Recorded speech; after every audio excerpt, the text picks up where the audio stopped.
It's actually a true piece of artwork because all the real fans actually have to dig down.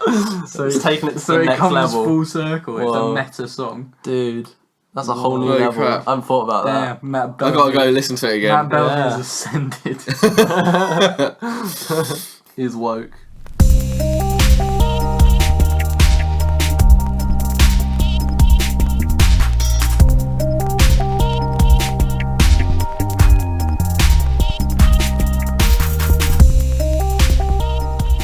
Hello. Dig down. That's how the song goes. I'm Pretty much tired. all of it. What an astounding performance. By the way, also Muse's new hi. single. Hello there. Well, welcome to this episode of the Musically Challenged podcast, everyone. Relatively tired. Yet episode again. of Somewhat Musically tired. We're Challenged recording podcast. after an Shut exam. up, Julian. We're tired. We're not as tired as last time. I don't know. Dunno. We That's recorded what I'm that thinking. earlier though. Yeah, This is later. because this Yeah, But was, that like, exam still, was more like- stressful. yeah, Yeah, and this was an entire day of sort of mild worrying, Yeah. and then Followed by right at the exam. end, and 2 now hour it's just exam, rush dinner, like, Sam and followed Mike by this. want to sleep, want to schmeat. God. Does that even mean? Don't know. Shmi Skywalker. Get ready for delirious random comment. I thought that was something to do with Bobby Schmoeder. This is the No. Delirious Challenge podcast. Schmeat. Shmi. I can't remember what it means. No, do I? Oh, it's that little kid. He's like rumble over that little Shmi. Yeah, but I think schmeat is It actually, actually a term. means something I think horrible. it might mean like small penis. Ah, It's fair. like schmeat. Like It's like a small meat. small meat. Yeah, I see. makes sense. Schmurdered schmeat. Shmurder, Shmi. Oh my god, it's already horrendous. Schmeat. Should we talk about music? Right, okay. So, as we were alluding to, the Muse had a single. Sam, cover it. Tell Oh, us. it was bad. It Yeah. was so bad. And this is coming from a Muse fan. It was bad. Muse stuff recently has been bad. But don't worry, because next week we'll talk about Muse. It'll be funny.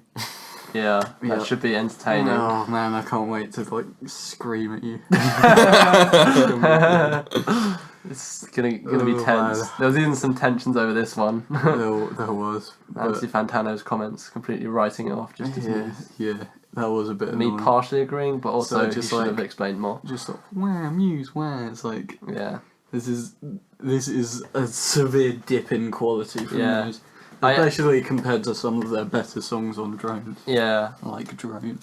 I hope to not just be wah Muse wah on the episode. I'm gonna try. I hope so too. So that's Or I'm gonna smack your little shit.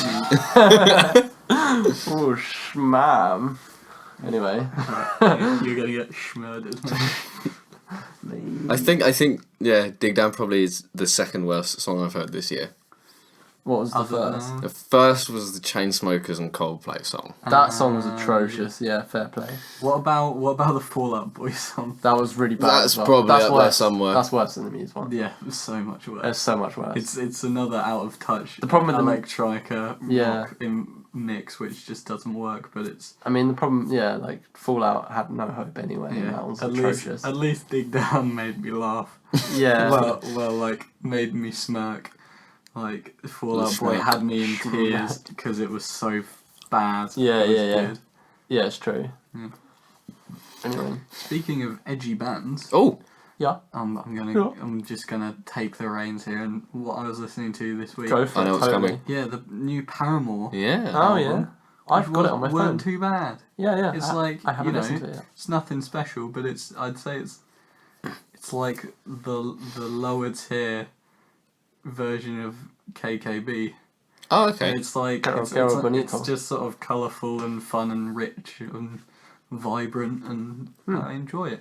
I've Though got. there is too much talk about crying because you still have to be Paramore. So Yeah. you've got to talk about crying every 2 seconds. Yeah. You know, But at to be least they're honest- not fucking moaning it. Yeah, like, hats off. Yeah, I mean, like we dug into them in our edgy episode, Yeah, but we like, Dug down. in a we dug down. in a sea of edgy bands trying to remain relevant. Yeah, They've done it. They've well. actually remained somewhat relevant Yeah. by, doing something good, some of their best work. And also, Yeah. The Mountain Goats released a new album. They did? This week called Goths. And you didn't like it that much at first. I didn't. I was Still meh haven't listened on to it. I was meh on it at first. Meh. And Shmeh. and like sort of compared to the two singles that were released, which I absolutely loved.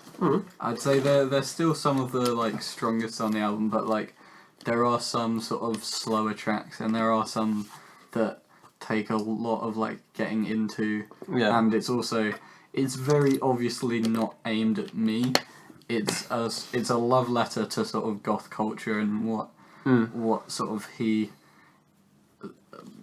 experiences he had as a kid being a goth. So it's like I didn't really. There are lots of references in there which I didn't get. Okay. Luckily, my dad got all of them. Because he was also goth. So It's an album for your dad, not you. when we were both sort of listening to it at the same time on the Friday when it came out, he was sort of messaging me like, "Oh my god, this and this and this and this." And I was like, write these down.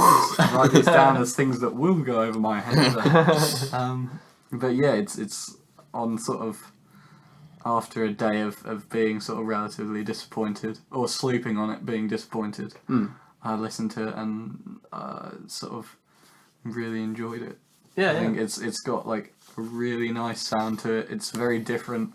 It's kind of new for them, isn't it? Yeah, because there's no like the guitar's completely gone. He's not playing the guitar. He's just singing. So you get like bass and piano, and then like there's also some sort of wind instruments in the background, sort of flutes, clarinets, saxophones, horns. It's just lovely. When like all of the wind like comes together, I'm just like, oh, this is why I listen to Mountain Goats. That's a good bit of wind. Yeah. Passing some good wind. I did pass some good wind. Yeah. Nice joke there, Mike. well done. Sorry for the dip in quality. Those were my two shout outs for this week. Down. Fair enough. The rest of my week has just been listening to non-stop Mountain Goats. Because, I've got tickets to go and see them in October. Yes. It's good stuff. And I've heard them in the shower. I've heard you. Yeah. Bang it on. So, fair enough. Can't hold back. Can he get enough? Can he get enough? We Shall Be Healed. Top notch album. Fair. Top tier. Top tier. I need to listen to that. Anyway. Top tier. So, Top tier. Julian, what have you been listening to? Like Listening to. a good single, a really good single that got released this week. Flying Lotus's newest song, Oh, yes. Oh, yeah. Night Grows That's Pale, where he sampled Queen and pitched down the vocals a bit and made it sound a little bit aesthetic, It was aesthetic. kind of vaporwavey. I like But that. it had a beat that was right off of Los Angeles, Yeah. which has got like Which a meant lot of his bangers on it. It was fun which meant it was fun and energetic, yeah. as expected. Yeah, that was good. It was fairly short and not a huge amount of like development in ideas, but what there was very fun and blissful. A good single. One of Tricks Point Never, I mentioned before. Yes. I went back, dug down into his discography a little bit, and Shake Shma. Go on. fucking hell. Sorry. And he released an album called Replica in 2011, which I've mentioned to you, Mike, I think you have. briefly a few days ago, but I mentioned to Sam yet. It sounds like it's kind of like vaporwave before it became the kind of pitched down 80s vocals The meme. aesthetic. It's a really, really weird feel of an album in that it evokes a really, really strong image of like memory loss. The way that samples are used in it and how they're all blatantly not like played out to their full and they're like cut off and chopped. Sometimes they're just like looped one after each other in a kind of rudimentary fashion, but the other times when I would agree, like I remember you saying you didn't like One Tricks Point Never stuff that you did listen to because it was all over the place. This is some of the songs on here are like that, but for the majority of the 40 minutes, ideas are like really, really well fleshed out and just there's not really any filler on there at all. It's such a strange feeling that the album, such a strange state of mind it puts you in, but it's really, really intriguing to listen to. Fair enough. And I also very quickly have to give a shout out to a song by one of our good memes, A Damn Killer. Sadler. So me and Sam discovered this after we were looking at the Muse single. Yeah, we were just sort of pissing around on YouTube. We wanted to find a didn't good- want to revise Yeah. a band We found Glorious music many video. Adam Killer good memes, but nothing beat Sldr. It's so World Star just Hip Hop lit- exclusive music Oh, video. that music video. So you have to funny. see it. It's like I like, love it. basically imagine like a bog standard rap video where the dude's like In his car. rapping in front of his car and like Yeah. doing donuts and shit. But he's on a horse. Yeah. And it's also Adam Killer. And it's so just like It's so good. there's just the first bit where the beat drops and he goes, "Bitch, I'm me Adam," damn. and it like hard cuts to him like galloping on a horse, It's going out full of speed. nowhere, and it's just like we were all in tears within seconds. Yeah, it was. so He's funny. literally just like ramping up, like Yeah. boosting in his Bitch, I'm fucking horse. Adam, Like, and it's like going around. Oh, what a fantastic that video, I recommend it fully. Click yeah. off of this one and go and watch Go it. watch and then Sldr. never click back on this one ever again. Yeah. Just watch more. Just watch Sldr. Watch Sldr and repeat, for an hour. On Shmt for like Schmladner. 2 hours. It's so good. Yeah, I that- think the best bit is when he's just rapping and like the horse is behind him and it's like kind of like his horse is just like back up. Yeah. yeah, it's like one of those things where you usually have like all your gang like behind The you making homies. sight, all the homies. He's got a It's fucking literally his horse. Just his yeah. horse. Just like stand like Bitch on me, damn, bitch on me. I wonder if he can actually like properly ride a horse. Because I mean, Did he do the stunts in the video? I mean, pretty It much looked like it. It 'cause was Yeah. going full on. You He know? was. That's the thing, like That horse had like nitro boost galloping on it. on a horse. Just fucking. unless they just like, unless it was very slowly riding the horse and then they just Just sped it up. like, To be honest, the 200 footage, times. the way it's edited is glorious. Like when that happens, it like the sun gets like blasted Oh, the out, lens and then, like, flare. the lens flare, and like Yeah. everything gets like blurry effect speed. It's glorious either way. Yeah, that's very much a single that was hilarious. Very excited for I Am a Damn. Come on. 31st of May. Oh, We're just in time for the end of our exams. yeah. Yeah, That's what I'm gonna looking be it's gonna be forward a big to. celebration. Step aside goths. This is the true end of exam celebration album. Yeah. Oh, In dude. this red The concept album based purely on the fact Rapping that about He the is a fact that damn. his name is a damn. yeah, bitch, you can't be a damn because Because he I is am a damn. Yeah. Yeah. Greatest rap lyric. What an of all album! time. Can't wait for it. Bitch, you aren't a damn because I am a damn. Indeed. What a wordsmith. Shakes. I'd love to see that on like the liner notes of Shakespearean. a physical release. There'd be so many dams. Like Yeah. it'd just be copy paste Yeah, pretty much. when you do that. I am a damn, but every time he says a damn, he gets bass boosted and That would be definitely sped sped up a on a little bit. horse. If you did that Bit for the deep fried. entirety of Back to Ball in the album, it would probably take like 2 seconds. It's just I might. Should I listen to Back to Ballin'? I don't know. You've been loving Because that, though. 10 You've is been right. really 10 is loving right at the end, and I like 10 as well. 10's worth getting to because 10's Adam just a great Superstar's meme. a good tune. It's got a good beat to it. And then the rest is just like the exact same thing. It's like, oh yeah, my name's a damn, no thoughts, all this. It's like, What's the album called? Because I want to listen. Back to Back to Ballin' Ballin'. with a number 2. Oh, sick. if you not No, literally like, I've not if listened you to the whole go album. through like Back to Ballin', Yeah, Yeah. yeah. and like if you skip like each song, you Schmidt. wait like 2 seconds. He goes, oh, damn. There are like 3 songs on that album where he doesn't start with, damn. Oh man, He's I look forward to Well, him mixing it on up. fine form. Luol Deng, he's a basketball player. Ooh, He's English. ooh, I know that. ooh. What else we got? Anyway, And another one called Jeremy Lin, who's just another basketball player. yeah, he's a basketball player. Okay. I mean, they're all tall to be honest. Back to Ballin'. Balling with the basketball players. Oh, dude, man, See? that's so artistic. There's a theme there. That's crazy. Right.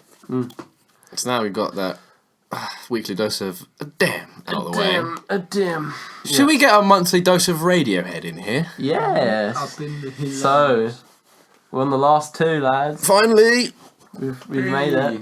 We've crammed it all in. Crammed it all in just about. Maybe a bit, a bit rushed at the end, but it had to happen. Fits in with the exam and revision kind of Exactly. So, I mean, we had to cover a Moonshaped Pool properly because, that was released last year and that was like a big deal for like pretty much all of us. obviously especially me. But Yes. I remember us going to listen to it, and it was a good time. Listening party. Yeah, It was great. Oh, that's good. So yeah. Because after every like we'll get onto it, but I just remember something very very poignant about it. Yeah. Indeed. But yeah, so we left off last time finishing on, we did Hell to the Thief and In Rainbows. What a load of music from both of them, particularly in Rainbows. It's fucking The best. gorgeous. The best. And Fuck no. from there, Radiohead went on to produce the best, the single best song, 10-hour version. No, so what followed next was a bit of experimentation and what is considered by a lot of people to be a sort of weaker entry. Polarizing, if not necessarily Polarizing is weak. the word for it, yeah. It. I would say weak. Yeah. Well, yeah, I accept that. It's not as So it's not an album. yeah, no. Collection of songs. I kind of agree with you. That's the problem with it. So, following In Rainbows, which was like one of the most perfectly crafted collection of songs, and they're so beautifully complement each other, and the whole thing fits. The King of Limbs, which came 5 years after, 4 years after. 2011. 2011. 2011 it was, is not so much that. Some of the songs on here struggle to have that like Radiohead sense of like I don't know, like It just momentousness. It just doesn't. Something. Lasting power. Yeah, like That's what I power. don't hear. It With doesn't seem timeless, and the track. Yeah. Some of the tracks don't know. seem as weighty. I just feel like it doesn't really feel like a coherent thing. Yep, that too. Like, Yes, somewhat. Yeah. It's like I like the sound of it. Yeah. It's very pleasing, and Tom always doing a great job. Yeah. All of them doing a great job. And, Yeah. Even Ed. Yeah. So I mean, To an extent. Poor Phil wasn't involved too much on this No. on this project, but I do like the sort of spooky vibe of the sort of using a drum machine rather than the drum. It's sort of makes so everything sort of skittery. a lot of what they did with the experimentation for this album, was a lot of it's to do with like playing around with rhythms and like polyrhythms, I think they called it, and stuff. And a lot of that, they brought on a second drummer, Clive Dreamer from Portishead, who's going to tour with them. That's their drummer now. That's their second drummer now. But either way, they wanted to play around with a lot of rhythms and stuff, especially since Tom had gone off in the years following In Rainbows to do a lot of his solo stuff, which was a lot of programmed beats, a lot of drum machine stuff, and this all sort of brought itself onto this album, which is fine, that's good and all, except it doesn't quite have the like staying power, like we said, or like doesn't feel as monumental as a lot of other Radiohead songs. So particularly this is the case for the start of the album, I'd say, because that's the most skittery. I want to say that Bloom's probably one of my favourites on there. Yeah. Bloom is a favourite. Bloom is the track listing for this album is only 8 tracks. It's not super long. I think that's probably the biggest issue with it. The fact that it's so short and the songs don't seem multi-connected, it kind of does feel like a short collection of of leftovers. Yeah, exactly. I mean, yeah. So the tracks on here are good, and some of the tracks, I've been saying that a lot of it's not monumental and timeless. Yeah. I'd say some of them do reach it towards the end, like especially Codex. Codex is my favourite. Codex definitely. feels like that sort of Radiohead big track. It feels almost like a... I don't know, I feel like it and Pyramid Song are related somehow. Could be. In the kind of a lot of it's lonely piano instrumentation for the and most even part. the themes of it are kind of similar. Because I mean, the thing Jump I off love, the edge. the thing I really love about the King of Limbs that I don't get anywhere else in Radiohead's discography is this sense of like tranquility. Yes. Yeah. And I'll second I mean, that. a lot of the themes of the album are about being with nature, like just going as nature goes. And I mean, the album cover, album title even. I mean, and the album cover actually is quite natural. But the album title comes from the name of a tree which is in a forest nearby them, which is called the King of Limbs, because obviously it's got all its sprawling branches and such. So these are the themes, yeah. And on Codex they talk about, and Bloom, they talk about all sorts of weird, like creatures and stuff. Like every track here has got some sort of natural reference to it Mr. within Magpie. it. Morning, Mr. Magpie. Yeah, like Bloom's got to do with turtles in the ocean and stuff, and like the ocean bloom. You know, feral, obviously just feral things. Lotus flower, is exactly, the lotus blooming flower. like a lotus flower. Codex is all about like a really still lake, and you know, like jumping into that lake and like just the tranquility of That's being why. taken That's along. why I think about like Pyramid Song, because it's like jumping Yes, into the river. that's exactly it. And the sounds on that song really conjure up the feel of it. Like you really feel quite like at peace. And it's the same with Separator. Separator is a really like it's an actual gem of Radiohead's discography. I'd say for like its feel of like lightness and looseness. So I don't think something like Separator.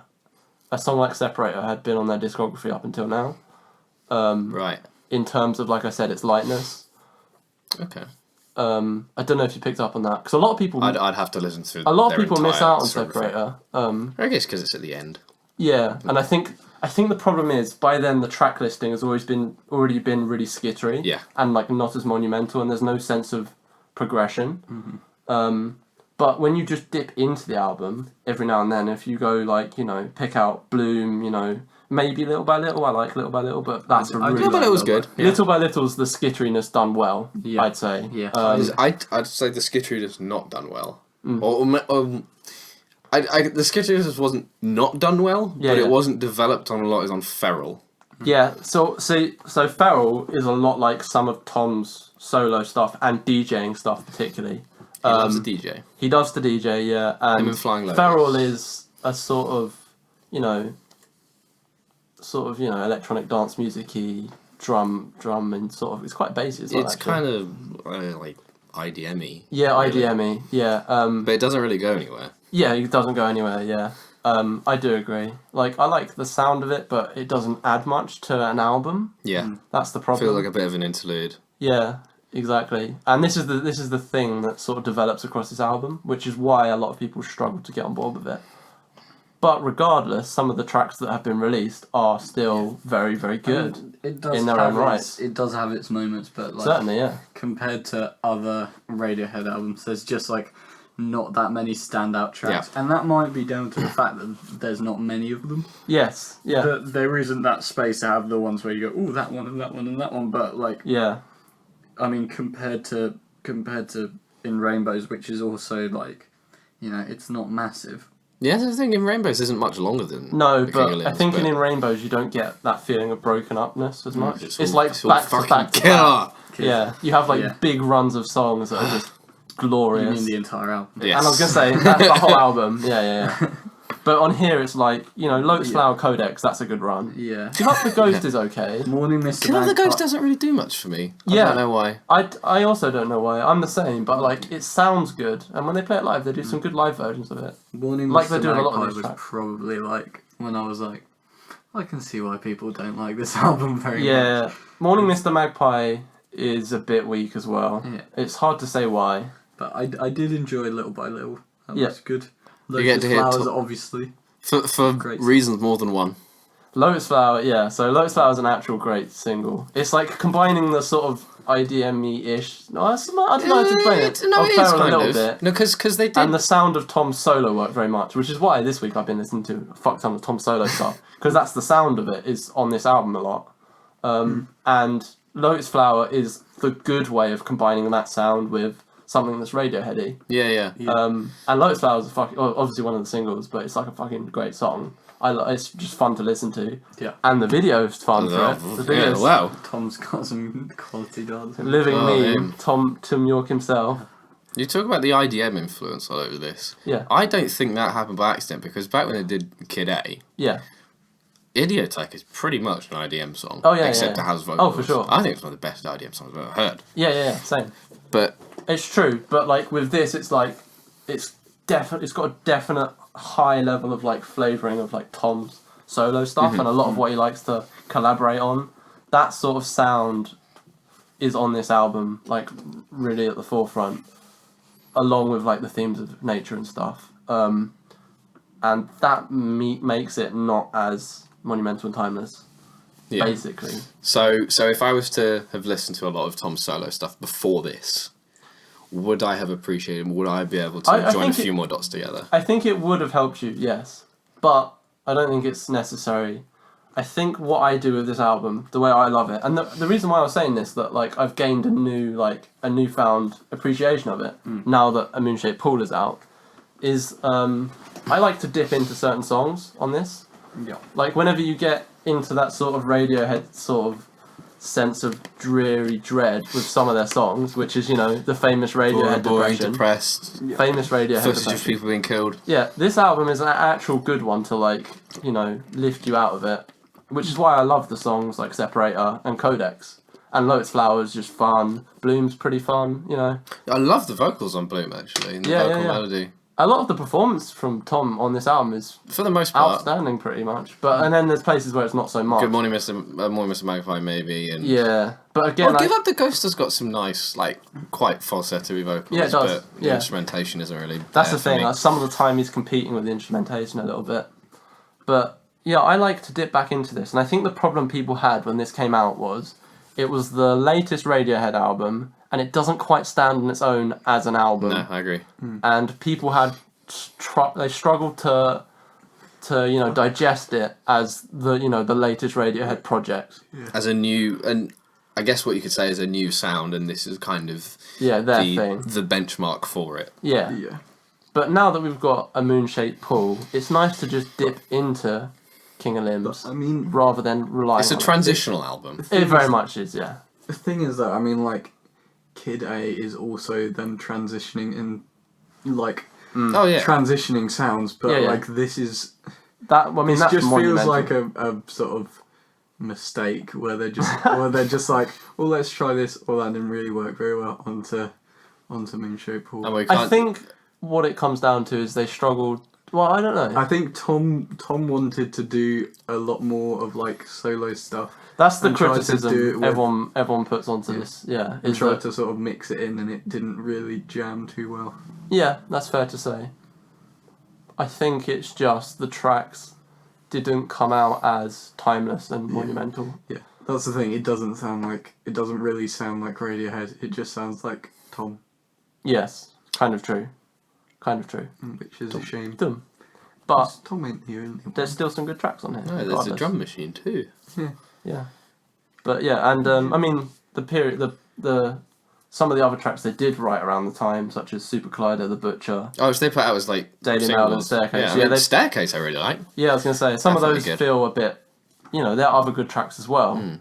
But I get the feeling that the sort of ethos at the time was more like a natural sort of way of writing songs and just whatever's written is written. There's no sense of like stressing about where things should be placed. I don't know. I'd really like it if Staircase replaced Feral on this album. Come Yeah, think of it. That would be really good. That's the sort of thing I Because think. we got like the live version of it, wouldn't we? The one Yeah. that they played with Portishead's drummer as well. Yeah. Yeah, that would have been great. Oh, I mean for Staircase and I think Daily Mail as well. Yeah, the versions they recorded, On the Live from the Basement Yeah. are the versions that they've the released. studio Studio versions, versions, quote as well. unquote. Yeah, and they did a fucking good job. Yes, they did. So as usual, the Live from the Basement stuff for this album is astounding. Live from the basement. Live from. So yeah, and then that was King of Limbs. I think that sums it up nicely. Yep. Yeah. There's some good tracks there. I like it in hindsight now, a lot more than I did. Yeah. It's alright. It's. I think it sort of. It was doing the impossible task of following in rainbows. Yeah, that's a good which point is- actually. That's another Very thing. good point. It's Yeah. like Damn. It's like however good Damn is, Yeah, it's not gonna be able to match up to To Pimp a To Pimp a Butterfly. Butterfly. Yeah. that's the thing. To find things that are like timeless is like extremely hard to just work towards. You just have to find it, if you know what I mean. You can't just plan to do something times do it one off. Well, unless you're like Pink Floyd Yeah, and you do a lot of drugs. True. pretty much. But That's yeah. the thing. Don't give a fuck and be lucky. Are Yeah. they? Yeah. Bitch, be lucky. Anyway, so that was King of Limbs. Now, But now we get to do a Moonshaped Pool. On to something So completely Completely different. something good. Yes. Well, Oh yeah. King of Limbs is good. What are you fucking Fuck chatting? Fuck off, cunt. Mate. Fuck off, It's Clarence. supposed to be an appreciation of King of Limbs, even though there's genuine criticisms that are valid, but you should still enjoy it in Let's a certain way. let's that's do the dipping in rather appreciation. than Let's do the listening to appreciation now. Moonshaped pool. So now we're doing Moonshaped Pool. So the thing I was going to bring up before, which I'd started myself with, is that the reason I remember this so well is because, like you said, we all listened to this together for the first time. Little gay little listening party in Just every Julian's year. room. It's good times. It was. It was hot. That was last year during also Also during exams, period. it's just over a year ago now. Just over a year, yeah. And I remember after every song we played, which Mike, because it didn't go up onto Spotify instantly, Mike very graciously bought the thing. I was going to buy it regardless. And like gave us the remaining downloads he had. Yeah. So that we could listen to it. And I remember after every song we heard, we'd already heard Burn the Witch and Daydreaming. Yes. Because So those were the singles that released. But I'll after- tell the story of that in a sec. But after every like song throughout the album, I remember thinking, that one could be the best so far. Yeah. After pretty much every song. So this is an album that's very much more consistent than the King of Limbs. Yeah. And a lot of people have rated it quite highly amongst Radiohead albums for that. Yeah. And it's got back to the monumental timelessness sound some of these tracks have. And yeah, it's just an album that's like jam-packed with so many different things that are both like meaningful for, if you're an old Radiohead fan, you know the meaning behind these tracks. And if you're like, a new Radiohead fan, they've brought in a lot of new stuff, particularly the strings. That was a very new addition to this album, with Johnny having gone off and scored many a film to Paul Thomas. Johnny's strings on this Paul album. Thomas Anderson, yeah, and returning with some of the most gorgeous, luscious, like fiery strings. Oh, strings. So this is what they released as their first single. This is the full story because this time we were there when the whole thing played out, and I was aboard the hype train Jesus on Reddit. Christ, would Mike not shut the fuck up? Dude, it was Which- exciting. Understandably. Yeah. It deserved it. But factually, Yes. yeah. Everything from their website's gone. Something's on their Instagram. What is it? I think we've partially got the And then- subreddit to thank for that as well. Yeah. And Everyone was in that kind of and then- mood. That was fun. It was fun to be part of the hype train. It was. So I just jumped straight aboard. They full sent steam out ahead. like physical flyers to people on their Yeah. mailing list, didn't they? Yeah. It's It like, was good. We know where you live. See, this is what Burn they the did. Witch. Their website faded to white gradually over a day and something, and then people were like, "What's going on?" And then people started getting mail with we know where you live, burn the witch, sing the song of Sixpence, burn the witch, and that's where it began. And people were like, "Oh shit, that's pretty spooky." Yeah. And then a little while later, Burn the Witch. Burn the Witch itself dropped. And it starts with strings. Yep. And So- we were like, ooh. Straight in with the strings.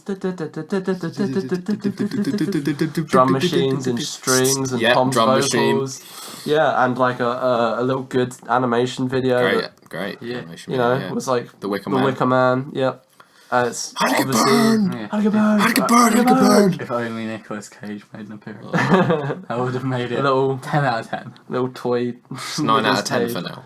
But yeah, like what a great single to come through with. Yeah. Just say we're doing the strings now. like- There's something that's going to be like darkly political and like something really and punchy. brooding and dark and just Yeah.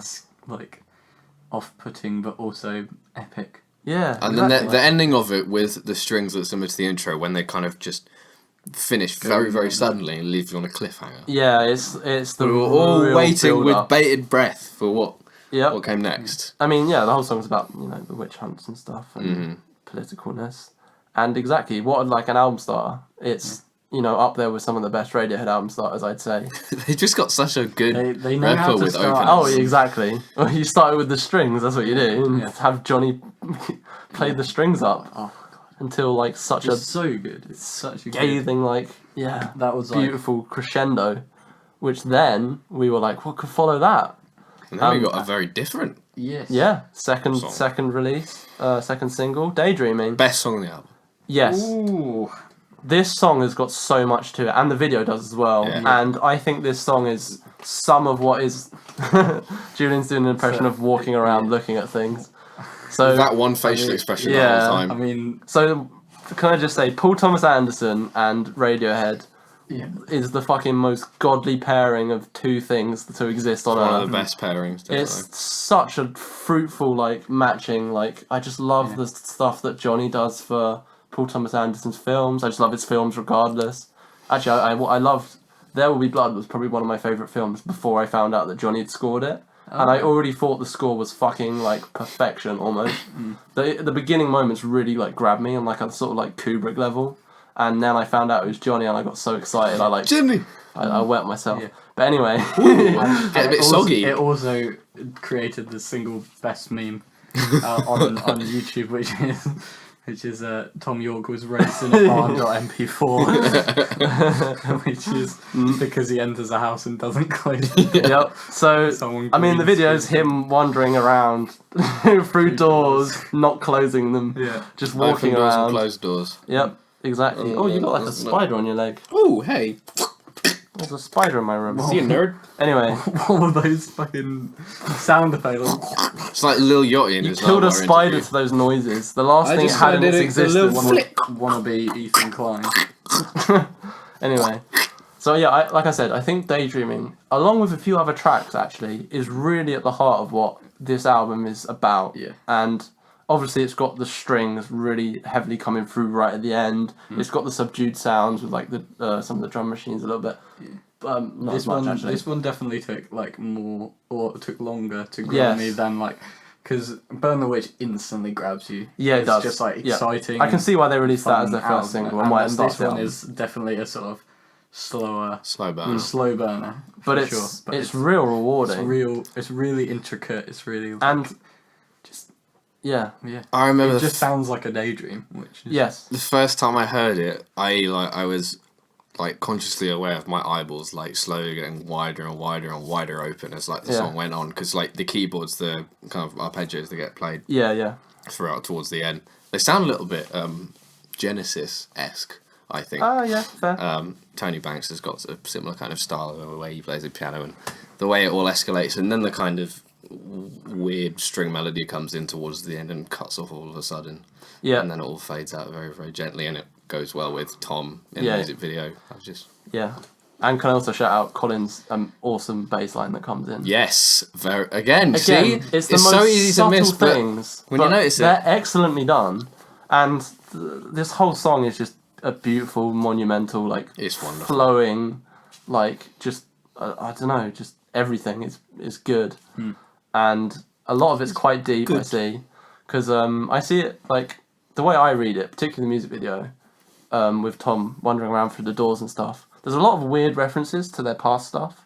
People have pointed out a lot of stuff like the music video for Fake Plastic Trees, where he's walking around a store. There's like that Sitting is in a paralleled. supermarket trolley. Yeah, there's Just a big kid. high and dry stuff all over the like laundry room and stuff like that.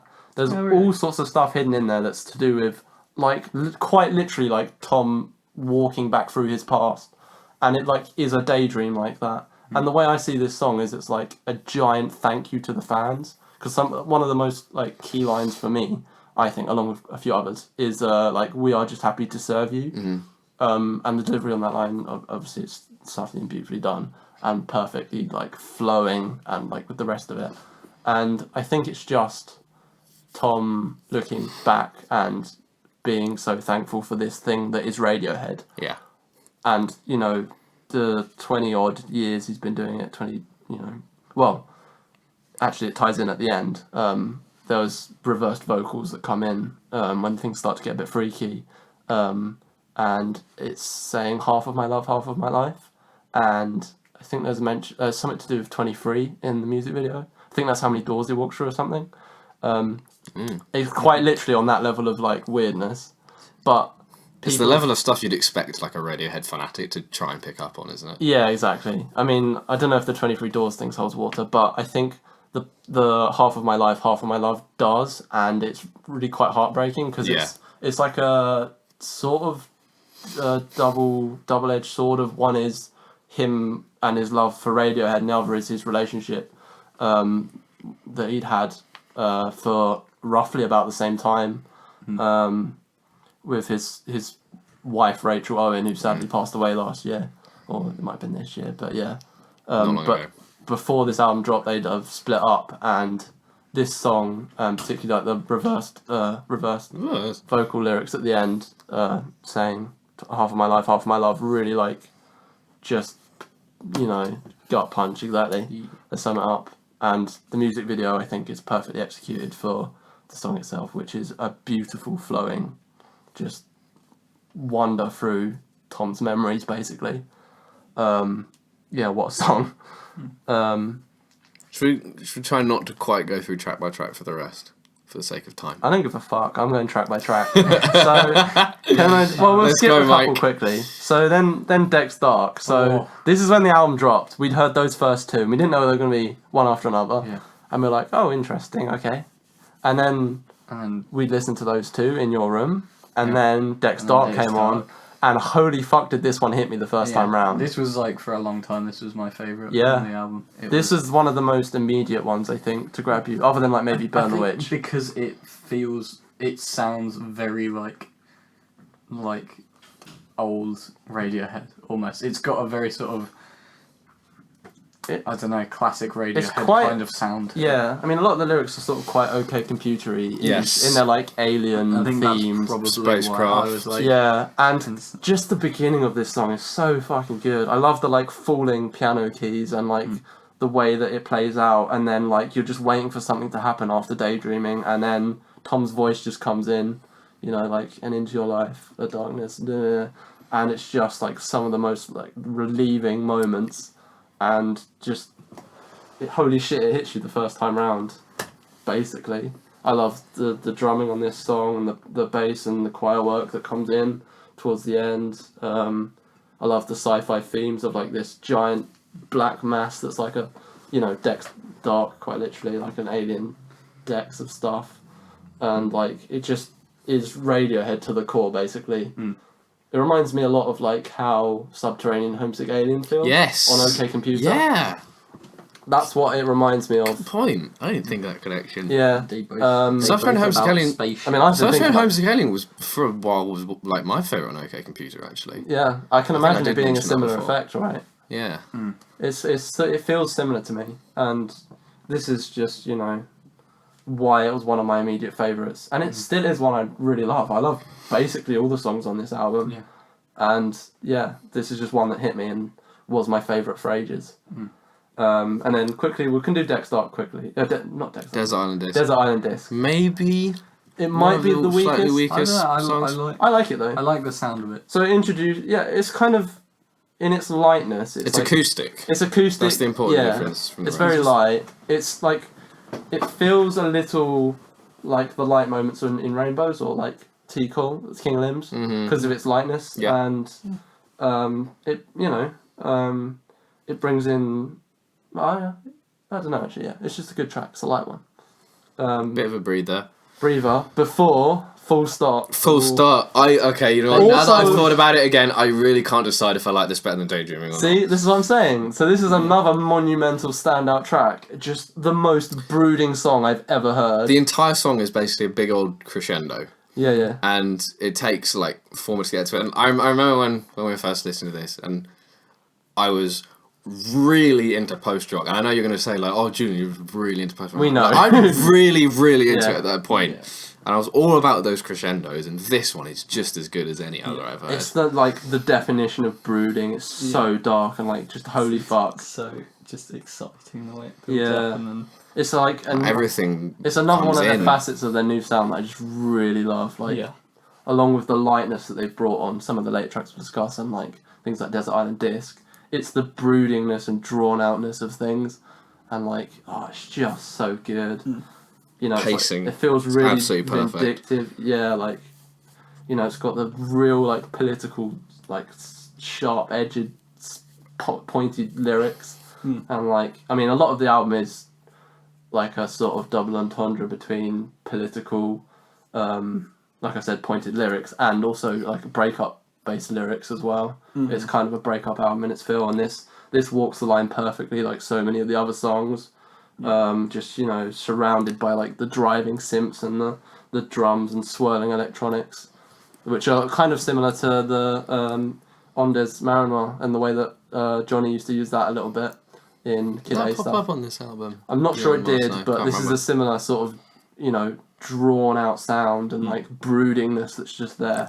Yeah. It's just It just sounds evil. it does. It's great. It's a hell of a track. And then it's followed up by Glass Eyes, which is again different, but completely wonderful. different, but beautifully relieving. And I mean, it's like a gorgeous but like really anxious bass track. This There's a really weird. This feels like being inside Tom's head. It does. It's just like It does very weirdly, much. like kind of awkward, kind of nervy, that sort of thing. The whole thing's about being at a train station, like It's being- me. It's me. Just go off the train. The weird Finding filter place, that's on the places piano. of concrete. There's the weird filter that's on the piano. Yeah, of I the love- song. I love death. that. Yeah, it's like a string and synth washed like piano number sort of thing with like Tom's beautiful vocals over the top. Again, just another And the- fucking beautiful like, track on this album. The like effects they put on the piano work so well because it kind of sort of complements the whole sort of glassy feel where like everyone's sort of face is like glazed over. Yeah, and yeah. strange. Yeah. It sort of works with the like.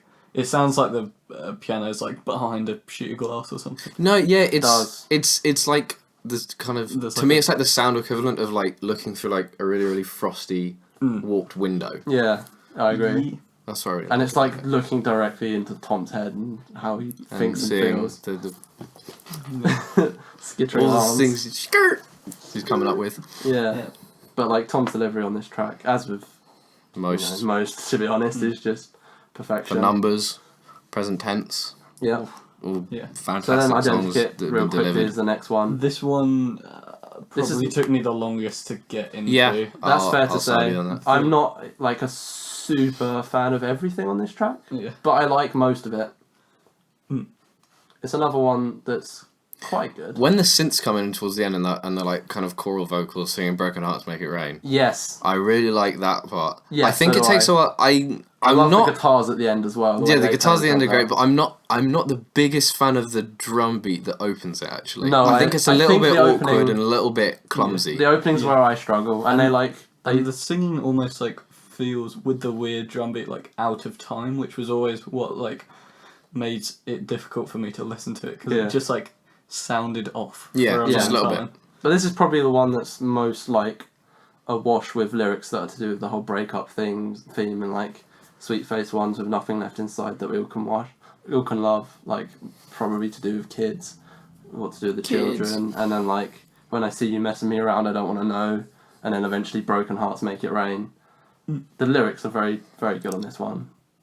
They even squeeze in a few moon-shaped pulls, as it pulls you love me right at the beginning, which is really like manipulated so you can't even tell what he's saying. But that's where mention of a moon-shaped pool comes in. God knows what it means. I don't know. There's been many theories. The album cover's been theorised to look a bit like sort of polar ice caps melting, and that's obviously to do with also the like tearing out of Tom's heart and stuff. Those are the sort of messages I get, but other than that, it's hard to tell. It's a very cold album cover, just like that sort of album sounds. Yeah. Yeah. And then we get And the then numbers. my favourite on the Ooh. album, the numbers. Yeah. Can I just say, this song is so sexy. I love the like smooth guitar picking and like undulated drumming and stuff Yeah. on this one. It's for me. It's halfway through when the strings like all come in, and it's just like you instantly hit with like I don't know the like string. The little string moments like just add so much to it. It just sounds like so much darker and It does. and more like brooding. I mean, this is like a doomsayery kind of Yeah. thing about global warming. I was gonna say this is like a climate change themes that sort of reprised a tiny bit from earlier in the album with Desert Island Disc a little bit, but this is like the real coming through of the like those themes, and like you're completely right with the strings and like the way everything comes together on this song. It's It is fucking good. glorious.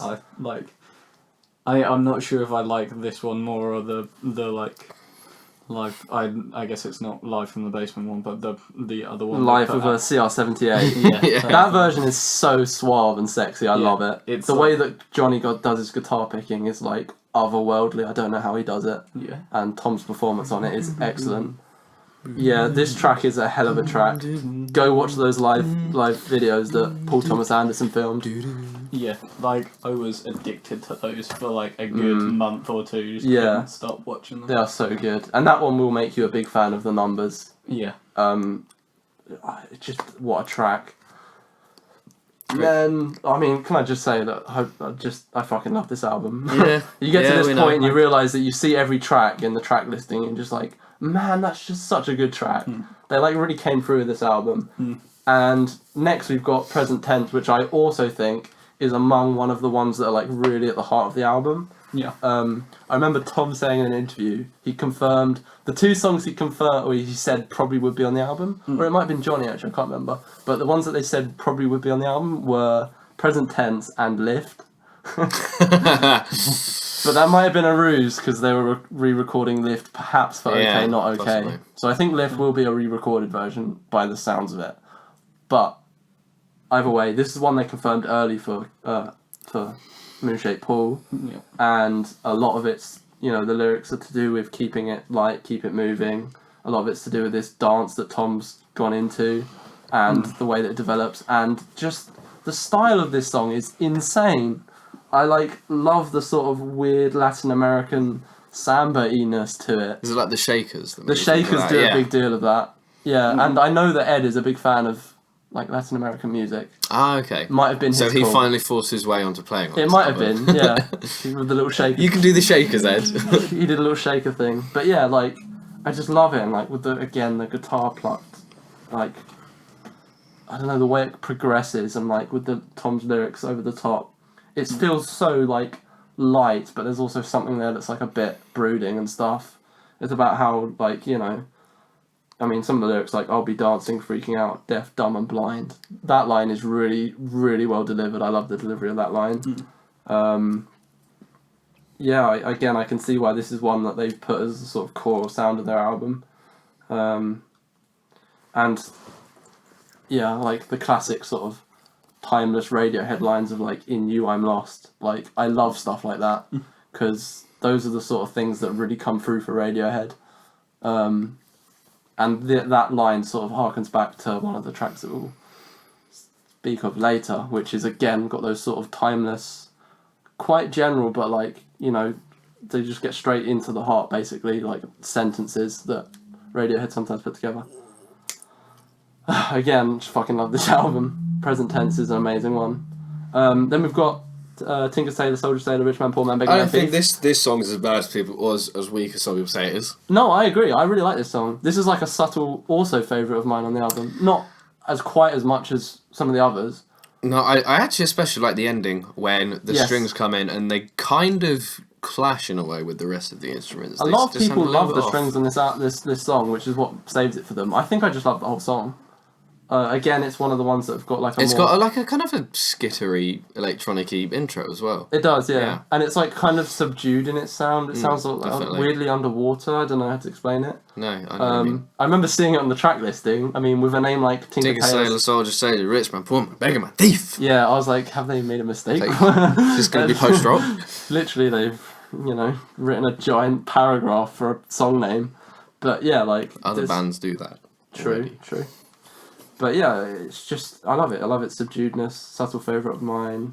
I love the delivery of, all you have to do is say yes, and then like, boom, boom, that bit's so good. That's just, I've gone from just... Wow, Mike, it's like I'm listening to the album right now. you know, I'm just It's I'm like trying to Tom's convey here with moments, us. you know. Oh, where'd Tom York come from? And why is he... Why is he Now not got wearing his Why is he hat? suddenly more talented? And how are his two eyes working? Yeah. Anyway, so that's Tinker Tailor Soldier Sailor Rich Man Poor Man Shut the Fuck Up Sam. I'm kidding. We're all really Spat in tired. my eye when you were singing. Did I actually? Got a little bit... Oh, it was like right by my eye. Almost. Crazy. Maybe you're just crying because my beautiful voice. Maybe. Maybe. Anyway, so and then speaking of crying, True Love Waits. Ooh. This one is just Finally got a studio version. yeah. So this is okay. The classic Radiohead thing of they had this song for decades, basically. Since the Kid A Nude era. was the same. They'd had Nude around since OK Computer, and I got to listening to Big Ideas, the original, the other day because I've never listened to it before, the original one, and it's fucking excellent. I would recommend listening to it. It's like it's got a fairy tale-liness to it. Oh, okay. Which is very different from the one they recorded. I love them both very much, but this is a similar thing. This song has been around. I mean, they did a live version on the Kid A Deluxe sort edition. of tour, Yeah. and it's on the deluxe edition, and it's one of the, like I was alluding to earlier, the Radiohead fan favourites for its like the simplicity of its lyrics. You know, just like just don't leave, don't, and Tom's delivery and like the, you know, I'm not living, I'm just killing time. The simplicity of those lyrics and like just the simplicity of when they did it live, it was guitar chords, but here it's piano chords and surrounded by like subdued glitchy electronics and stuff, and like the simplicity of it all is just like heartbreaking, especially with the sort of, I mean, this song's, you know, really quite deep considering Tom's sort of loss in recent years. The album does end on probably the lowest low. Yeah, Any Radiohead album. I'd say so. I think. This is one of those songs I listen to and I can't listen to other songs following it. I just sort of stop, and it's like a perfect album ender, but like, yeah. That kind of thing. Yeah, it's like I can't just put on another track, I have to stop now. But like, when I saw this on the track listing, I was like, whoa. I was like, this is a big deal, because I obviously... Your Radiohead Had trivia bone was just... Yeah, exactly. Double chub! Double chub. But yeah, it's been a fan favourite for ages, and the inclusion here brings it so much new life and like such a sad new meaning, like really quite heartbreaking. With context, so. yeah. And this is the like, feels like the place for it. I love the version, how simple it is. It sort of sounds, the piano sounds like broken with the piano chords, and the electronics are, like I said, a bit glitchy and like really subdued, and like it's just Tom's voice. Even his voice gets a little bit broken in places. The simplicity of the lyrics and, you know, the meaning of Tom's loss, and, you know, this song quite literally sounds like it is the 23 years, like I think it was written however many years ago. Yeah. The sort of basis of this album is looking back to. It just brings it all full circle. You just want to give him a hug. Yeah, pretty much. Oh, man. Yeah. Just a dark and perfect way to finish the album, I'd say. And I'd say 1 year following its release, this album is showing its signs of timelessness. Lasting power. Yes. Lasting power. They definitely did a very fantastic job to get back on the horse. I'd say so. And like with all of the tracks we've constantly mentioned, like Daydreaming, Full Stop, you know, True Love Waits and Away, Present Tense, Numbers, like Stark Burn the Witch, they just seem like utter standouts. Not even just in this album, in the rest of their discography. That's what I'm for sure. saying, for their whole discography. And this is why this album is up there with the rest. I mean, it's hard to say. It's A lot of people consider it fourth-ish. so yeah, that's basically why, because OK Computer, Kid A, and In Rainbows, they're on their own. They're in the God tier, and Yeah. I'm pretty sure they will be forever. I think Yeah. Muse I mean, Pull they- it's like a step below or so, That's but the it's still thing, fantastic. Those albums had huge influence, and they were a They're product still- of their time, and yeah. they're timeless despite of that. And all Happy of those 20th, things. OK Computer. Exactly. Yeah, happy 20th. That was yesterday, was it? Or the day before? Yesterday, the day before something. Was the Japanese release, so Yeah. happy 20th.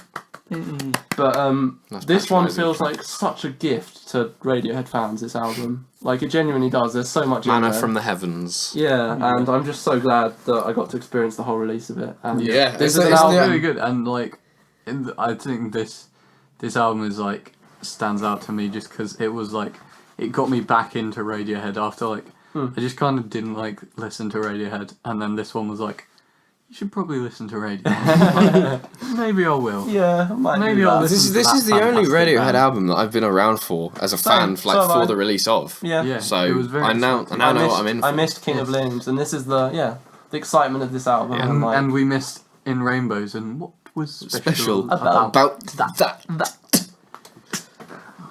Tomo? gotta love Tomo. Wonderful. And his Tomo. laugh as well. So I can't fucking wait to see Radiohead live. That's all I can say. It's gonna be special. Yeah. This I hope- album I is hope special it's- to I hope me, it's special for and you. that performance is gonna be special. I hope you enjoy it. We're going with the Muse fan. Oh god. That'll be a good meme. I want to make it clear he also hates Dig Down. Okay, that's He good. was he was not happy. I'll see if I can find his because we were having a conversation when it gonna scroll up through talk about young Sheldon. Give me a second. Yeah. Alright. Young It Sheldon. was music videos up on YouTube. Here we go. ... 3 minutes later. Well, that was shit. He goes, it's not revolt levels of bad, but it's close. The last minute or so was alright. Lyrics are bad, Yeah. vocals cheesy. Yeah. Yeah. I might just listen to Origin of Symmetry now and try to forget that happened. Might be for the best. The trials and tribulations Of a Muse fan. of a Muse fan. Jamie, I know your pain, dude. You just gotta dig down and get through. It's actually a true piece of it's a true piece of artwork because all the real fans actually have to dig down. So It's taking it to so the it next comes level. full circle. Whoa. It's a meta song. Dude, that's a whole new Holy level. crap. I haven't thought about that. Yeah, Matt I Bellevue. gotta go listen to it again. Matt Bellevue Yeah. has ascended. He's woke. He's Well, I woke feel as like that's the fuck. theme of most of his albums. Oh, definitely. Anyway, Right. I think Now, it's- we've said many a thing, so we are done now. It's hard to believe that you think we're done. Well, I'm think we're done with Radiohead. With Radiohead, we're done with Radiohead. Finally, We've completed the completed story. all of it. Yeah, including stuff we've been around to experience. So yeah, I mean, hopefully the story is not complete. I mean, we've got OK Not OK. That would Yeah. be fucking excellent release. We've got hopefully some of their B-sides. I mean, we've already had Ill Wind, which was a B-side for this one, which I enjoyed very much. And Spectre also was written for the Bond film. Which That's another nice little release. So Yeah. Radiohead which have been got very Sam fruitful. Smith. Got fucking clocked by Sam Smith. I know. Sam Smith. He had an interview where he said he wrote his one in 10 minutes. Why did they Stop. replace it? Stop giving Radiohead for Sam's that. a bad name, you whiny piece of shit. Anyway. Get out of here with your shite music.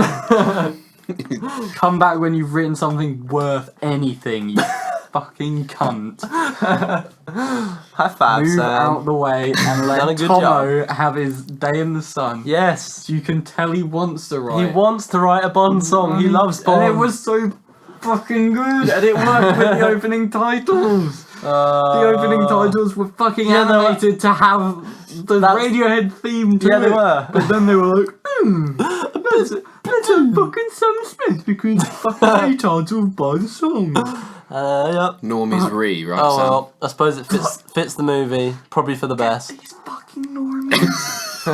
My Fucking hell. Well, that's about all of my energy spent. Oh, I good. did listen to this. Right, because now it's my turn to just talk at you for. Yes, How long it I takes. would love to hear your expression.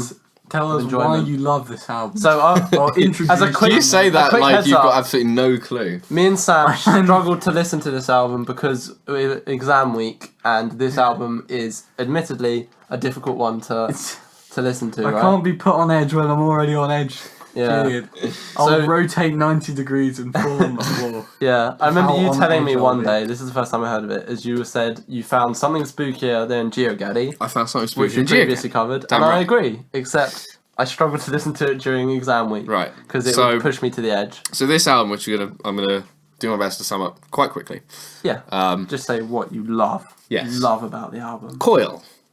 They're a kind of a genre hopping musical collective who formed in the 80s Right. and who were mostly known in the industrial music scene, making some very, very transgressive and dark and moody music.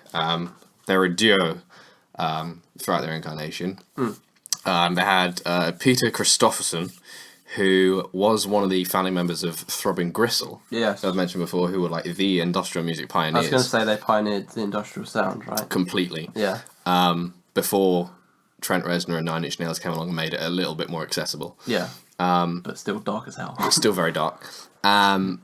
for personal reasons. Yeah. And then they had their vocalist, John Balance, who was not in Throbbing Gristle, but he was a huge fan of them, and he was apparently so fanatic he'd like write them letters all the time and wait for them to respond. And yeah, he was Is that really how the big into them. brought itself about? And supposedly that's how it happened, through his fanaticism for them. Fair enough. And so this album, The Ape of Naples, which was released in 2005, actually a year after John Balance died. Yes. It's a little bit ironic that his name was Balance and he died by falling from his balcony Yeah, he did. after a long day of drinking. A lot of his work was very much themed on spooky stuff like death as well. And mortality. That's very much what this album is about. Yeah. The album cover. So he died in a sudden, tragic death that shocked a lot of people. Yeah. So this album came out a year after his A year death. after that, yeah. This album was recorded at Trent Reznor's studios, actually, for which they thank him in the liner notes.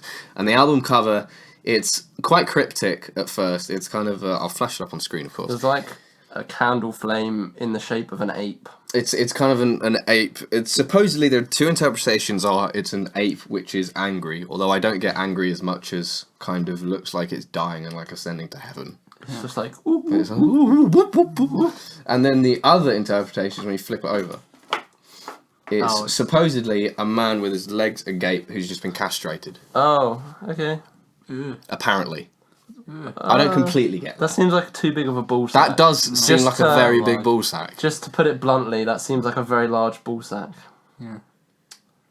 I think it's the Yeah. ape, considering the album's called The Ape of I Naples. would assume it's the It's ape. not called the ball sack of It's not- castration. yeah, exactly. No. Although castration does somewhat tie into some of the songs on here. It's Who doesn't 11. love a good stuff. castration? Who doesn't love a good castration This banger, is- am I right? On a concept Castration album banger. based They on did just actually castration. make some like I said, they've done all sorts of different genres in their past. They did like Did they perform? they did an electronic Castrations? they did an electronic album, like it was kind of like dance music in a weird coily kind of way. In the most fucked up way. Yeah. Yeah. Which was kind of a bit of a precursor to IDM. They released an EP called The Snow from the title track of which is very kind of techno-y and a bit strange. But this album is really, really hard to pigeonhole because I guess industrial doesn't really do it justice with how crazy some of the weird field recordings of vocal samples they use and the instrumentation that runs throughout. Because for a group who are known for like industrial music, the one instrument that runs pretty much throughout all of the songs is like a marimba or like a xylophone. Yeah. Which That's the you thing wouldn't. that ties it together. That's the one thing which ties all the songs together. And you wouldn't immediately think, oh, spooky, transgressive, dark, depressing music. Let's put a kind of like an instrument you might hear in like the soundtrack to an Apple advert. But like Or a Kickstarter. or a Kickstarter. Yeah. But Same thing. But that's what ties it all together, and that it's used in very, very creative ways and different ways throughout. And of course, you have the kind of industrial elements of abrasive electronic noises that, you know, half of which I have no clue how they were made. But you have stuff like a hurdy-gurdy, kind of like an accordion being I played played in that one game song. on PS2. Anyway, go on. Was it good? No, it's trash. You had to herd things. You had to herd little pigeon Hurdy-gurdy. things. Wow. Might have. You have Rings that. a bell. Yeah. You have a pipe organ popping up on a few tracks here. You have what sounds like an upright double bass which has got a lot of reverb on it. In the Cold Cell, which is one of the songs on that half of the album, which is probably one of the most interesting songs on there. But the entire feeling of the album, no matter what it sounds like, is meant to put you on edge you and the freak you the fuck out. Which is badly timed when you're trying to revise for exams. I did mention this exams album are to you already freaking before. You had done, yeah. Before it, I hope once the time and the places all settled down and we're free to do it how we want, that you do go listen. I to had this. downloaded it before when you mentioned it. I just never got around to listening to it. 367. Sam, stop Still on the practicing for Nomcats. Nomcat Gotta Olympics. fucking beat Ollie, you got 800. You're not gonna beat 800. I am. He's top 23 in the world, Sam. Fucking watch me. Okay, fine. So, yeah, sorry. Yeah, we interrupted. We've ruined the podcast. the reason that I wanted to talk about this album is Yes. because it is the first album I've ever heard, the first piece of music I've ever heard, which has brought like a genuine sense of fear out of me. And when I listened to this album for the first time, and I still do it to an extent on some of the tracks, I was compulsively like looking over my shoulder while I was listening to it with headphones I on. remember you telling me about Yes, this. I think we had a similar description for GeoGaddy We a did. little bit, but this I'd say is probably But there are moments in More actively GeoGaddy that. which are like Banging, that are fucking lush, they're just lush and Lovely. uplifting. and yeah, This is just not. this is unrelenting. Yeah. Again, not very good for an exam week, No. but sing the praises, Julian. No, yes. In fact, singing. The praises for the singing. The vocal performances on this album, I think, are absolutely stellar. John Balance, for as monotone as his voice can be, and is kind of just standard London, somewhat like Smithsy at points, Right. in the kind of I lack of. kind of get it. These vocals are a little bit post-punk in a way, I think, but they get delivered with a weird sense of a twisted sense of darkness. I think on the first track, or maybe the third track, Tattooed Man, which has got the weird accordion like hurdy-gurdy thing in it. But the songs which really stand out to me are the ones where they kind of go off the edge of any sort of accessibility. Yeah. Case in point, the one song which I think we've all heard, Sam will attest to that. It's In My Blood, Yeah. yes. which is like the most horrifying moment on the album. Yeah. His vocals are like blood-curdling at points. They are, yeah. I can't make out many of the lyrics, so I don't know. Because It's mostly, it's in my bloodstreams, Yeah. except like screamed like as if he's being stabbed like Yes. at the very moment. And you have like That's the thing. really like weirdly sequenced strings going throughout it that sounds like it's like from a horror film. Yeah. That if- song does quite literally sound like he's being stabbed and his blood is draining out on the floor. Yeah. And that's why it's hard to listen to when you do exams. fun. If I wanted that, I'd just go on Live Leak and I'd do my AI revision Well, while watching stop. someone getting run over by a train. That would probably be equally as distracting. Beybladed as they get on the train and the platform.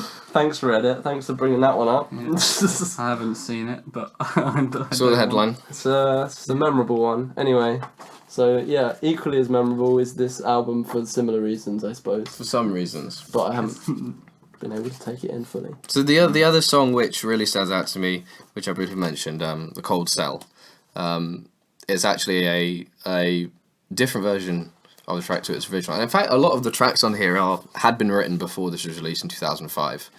Like Teenage Lightning 2005, it's deliberately called that because it's the Sad Boys 2005 2002. version of the Unknown song. Death 2002. Wasn't- We're just gonna spell memes at you. You can. Yeah, sorry. I'll just try. Your enthusiasm Yeah, has you to need- cut through our memes. That's the thing. You need to We're be very like. sorry. So I'm not sure need I to be can like- beat your enthusiasm for memes. That's Yeah. the problem. You need That to is be a fair like point. an explorer with a machete, just hacking through these endless like waves of just shite. spewed vomit. Yeah. Oh. Anyway, carry on. Yeah. So Cold Cell's lyrics are actually the words to apparently an old Russian prayer that was said by Alright. juveniles See, that's who were awaiting the death penalty. this is the thing I struggled. Well, I don't know if I struggled a little bit, but a lot of the lyrics on some of the songs They're just quite come- esoteric. They just come from things, right? Yeah. And it's like they've been taken from that thing, and then they've been put through this filter that makes them scary as fuck and puts you on edge. Or yeah, not all the time, but like some of the time. I just You just get the inkling that sometimes they're sort of try-harding. you haven't listened to the bit. whole thing yet. A So. little bit. I get a little bit of the same feeling, which stops it from being what I would call a masterpiece, but I haven't exactly listened to it loads and loads. So, I didn't think it was this good when I first listened to it. I'll say that. This was a grower. And this Because I've struggled to put together the picture of the whole thing. right. I mean, Express. the picture of the whole thing is just human mortality, and I guess this is I guess this is probably one of the more esoteric and abstract and out of nowhere kind of song topics. But I think that the vocal performance on this song is what really elevates it, because while he's obviously not like a Russian juvenile prisoner who's about to face the death penalty, Yeah. his voice has just enough kind of quivering in it, and just enough range to like amazingly carry on the message of the song for me, and or the feelings that the lyrics portray. I will hand it to him. His voice It's very unique. sounds exactly like what the song's going for, and often the song is going for something that's so fucking dark and like disturbing that it would be hard to produce that. Yeah. Like the sound, like I said, like it's in my blood. It would be hard to just produce a vocal performance that sounds like you're literally being stabbed to death. Only like, you know. So I will hand very few that vocalists like in the world, I'm sure, would be able to pull it off. Yeah. And I'm amazed that he can. Yeah. Again, sounds of someone being stabbed to death, not always my cup of tea. Yeah. But I will hats off. I actually have a question for you, Julian. On terms of this album, would you say you enjoy this album or you experience this album? This album is an experience. Okay. Yeah. There. Do you enjoy it? Yes. All right. Massively. Like. Expand. Like it's the kind of experience that you get from Lift Your Skinny Fist, like Antennas to Heaven, where at the end of it you've just been blasted with all sorts of emotions for goodness knows how long, and then right at the end you just take your headphones off, put them down, and you just go, Whoa. because the ending of this album is somewhat uplifting. It's very odd. Yes, at the least. this is one that Mike's heard. Going Up. I've heard all of them. It's one that definitely stuck out to you when I first played it to you, because the lyrics to the song are taken from the opening theme to a 1970s BBC sitcom, which was set in a department store. And the lyrics to the song basically detail the various items you can find on different levels of the department store. On each floor. And they're being sung by a man who sounds like he's being castrated, for lack of a better description. Might as well be, yeah. Hence the very, very tenuous link to that interpretation of the album Just cover. 'cause he sounds like he's being castrated. No, you need to listen to it in your I mean, own I have time when listened you to can get it. I'm talking to Sam. Oh, is it? But, like, because the instrumentation is, despite the fact it's kind of like a funeral dirge pace, it leaves you with a greater sense of hope than anything else in the album does. Because, I mean, obviously that's not too difficult. But when I first realised what lyrics were actually being sung about, like, wigs and haberdashery against this really, really eerie music, I kind of just smiled and thought, like, how have I, like... What a I funny can imagine that, juxtaposition They pulled this threw in. off. Yeah. Yeah. I can see that a little bit. Like, it lightens, weirdly, the context of the whole album, because the lyrics here have been pulled from something that's, like you say, so esoteric and just, like... Out of the way of everything out else of the on way album. and kind of just goofy and funny. Yeah. Yeah. It's just a fantastic finish. What I would say is, because I'm guessing there's probably some listeners out there, and me as well, who think, so this album is going to scare me, put me on edge, Yep. basically not be enjoyable, or like you know, be an experience rather than something you sit back and go, oh, time to listen to some music. Yes. So Wow. so like, what would you say, like, you not what do you gain, but what do you like, what makes this album like worth listening to? Because, like, what, I don't know. What makes you Like, listen to it? yeah, Like, what sort of mood are you in when you're like, this Yeah. is exactly what I need right now? when you look in your library and go, oh, it's time for Ape of Naples, why do you go, oh, it's time for Ape of Naples? It's... I know this probably might seem a little bit intriguing to you, but I know that you have some albums that you think this for. I think this is an album that I can stick on and enjoy pretty much any time. Okay. Not really. Yeah. I don't really have to be in the mood for it because it puts me in it. Similar to Lift Your Skinny Fists or Soundtracks for the Blind, which again like makes me feel like shit by the end of it. This does to a similar extent, but more harrowing. But any time I need an hour and 5 minutes of my time to go by really quickly and to be put in sort of an emotional reality check, this does the fucking job. So it's almost like Right. how you would stick on a film in like a and just like in like a car journey where you haven't got anything else to do and you just want to be like swept away into this other world. Yeah. You'd say that. All right. This takes you somewhere, this album. Okay. It really does.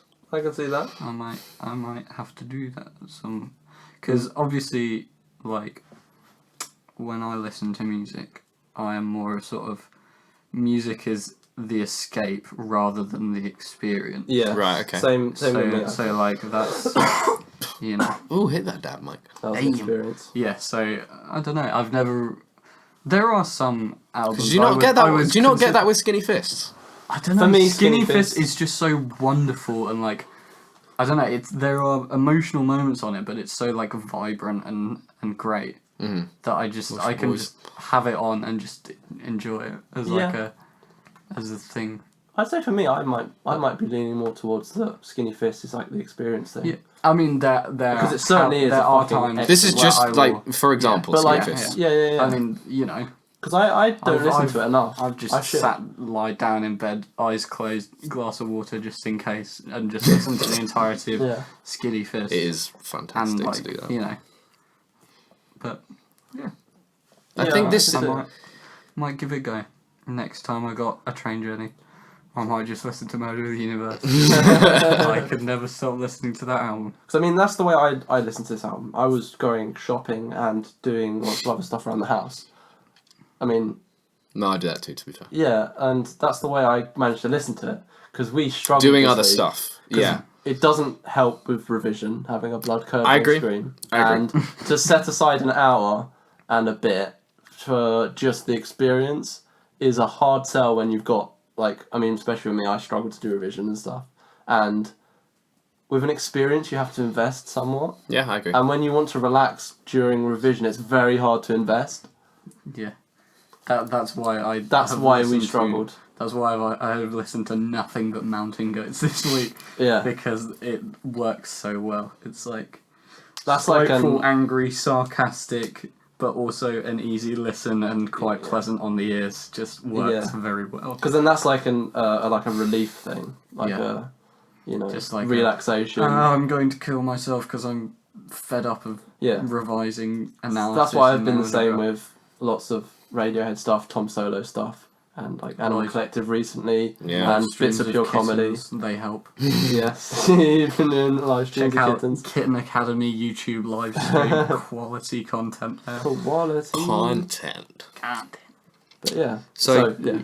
what you're saying, Sam, I like completely understand where you're coming from with everything, but this album sounds so unique and covers all of its kind of all of its subject matter in such a strange way that it's something that I use like I said, like for escapism, and it's kind of like euphoric in the way that Skinny Fists is. When you block out everything else with the outside world and just concentrate on whatever the hell's being screamed at you on this. Like Alright, it's honestly it's a whole nother world. Yeah. There's so much going on. It's so dense.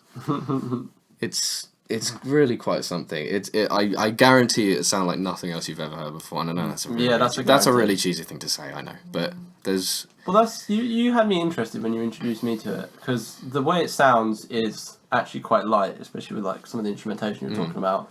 But the way the vocal performance is the opposite of that, and it puts you on edge more than anything else. yeah, absolutely. So got that going. And it's got some beautiful like moments as well, which aren't necessarily too off-putting. Like Triple Sun, the fourth track on it, is one of the absolute best instrumental tracks I've ever heard in terms of mood setting.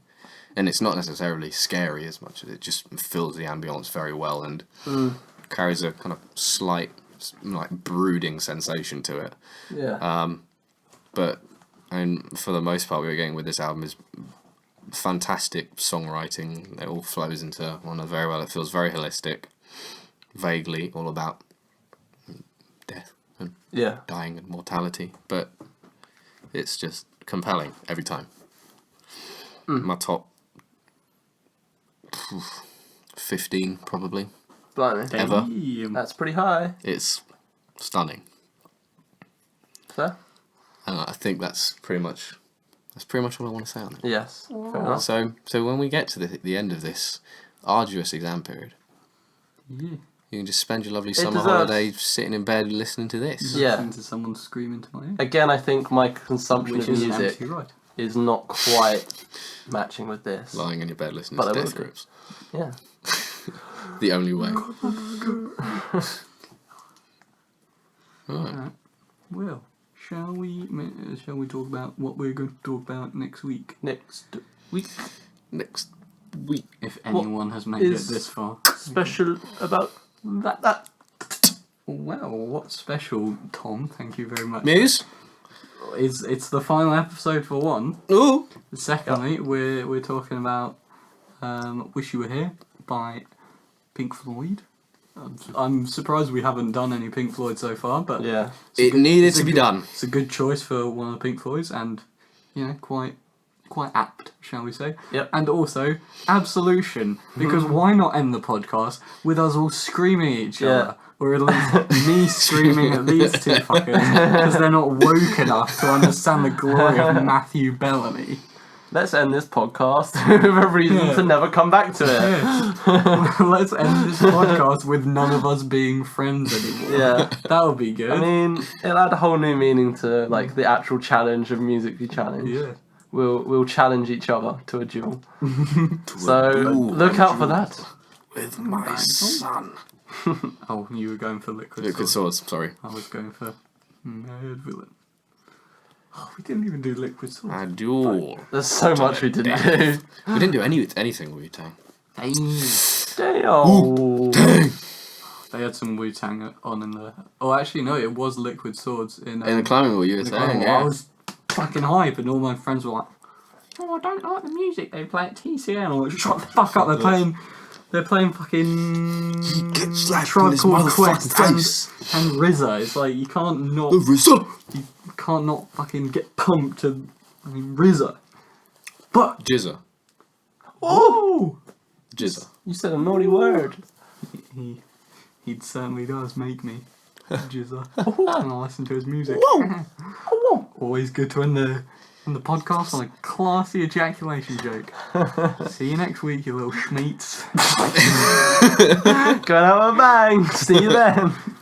Schmeat you later. Nice to schmeat you. See you later, Schmidt Lords. I was supposed to clap there, but I kind of just smacked my phone. I can't even fucking clap, Jesus Christ. I'm just gonna go and end it. We're broken.